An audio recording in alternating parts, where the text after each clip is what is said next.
আসসালামু আলাইকুম। এই দেখুন, এই কেকটা কিন্তু আমার ছেলে আতিয়ান ডেকোরেশন করেছে। কেকটা আমি তৈরি করেছি। এটা লেয়ার বাই লেয়ার অরেঞ্জ এবং হচ্ছে গিয়ে ভ্যানিলা ফ্লেভার ক্রিম। এই দেখুন স্লাইস করে রাখা। তো আমার ছেলের শরীর খারাপ, ভালো না, জ্বর এবং সামান্য অ্যালার্জি হয়েছে। এখন এই পাশে কিন্তু হচ্ছে গিয়ে চকলেট ফ্লেভার। তা আমি চকলেট ফ্লেভারটাও আপনাদেরকে কেটে দেখাই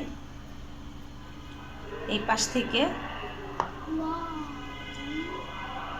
ওর জ্বর হলে ও আর কি নরম কিছুই খেতে, মুখেও ঘা হয়েছে, তো তো দেখা যাচ্ছে ও শক্ত কিছু খেতে পাচ্ছে না। তো এই কারণে ও কেক পছন্দ করে, এই কারণে ওর জন্য আমি কেকটা রেডি করে রাখলাম। এখন আমি আপনাদেরকে দেখাই, এটার স্লাইসটাও হাত দিয়ে ধরে দেখাই। এই দেখুন, এটা হচ্ছে চকলেট ফ্লেভার। এই দেখুন, এটা হচ্ছে চকলেট, ওটা অরেঞ্জ। আর আমি বেস কিন্তু একটা বেজের মধ্যেই দুইটা ফ্লেভার তৈরি করেছি। তো আপনারা সবাই আমাকে সাপোর্ট করবেন, লাইক কমেন্ট শেয়ার করবেন। আল্লাহ হাফেজ।